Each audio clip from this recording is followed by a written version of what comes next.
காமராஜர் காலி பண்ணது யாரு பார்த்தான்னு பாத்தீங்கன்னா காங்கிரஸ் தான். அதே டெல்லியில் இருக்கிற காங்கிரஸ்.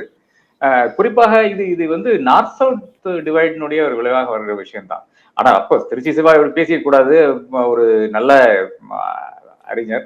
அப்ப எங்காச்சும் ஒரு ஒரு ஒரு ஒரு வார்த்தை அங்கங்க தவறாக பேசும்போது, அதுவும் அந்த அறிஞர் என்ற போர்வையில் இருக்கிற நபர்கள் பேசும்போது தான் அது பெரிய பிரச்சனையா வருகிறது. அதுதான் நானும் கண்டு கொண்டிருக்கிறேன்.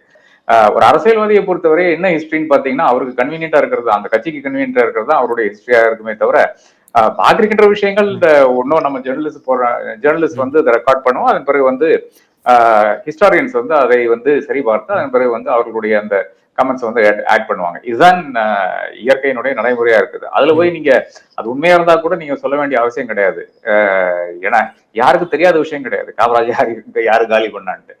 அப்ப அந்த ஒரு கான்டெக்ட் வச்சு பார்க்கும்போது நிச்சயமாக திருச்சி சிவானுடைய பேச தேவையற்ற பேச்சாக தான் காண்கிறேன்.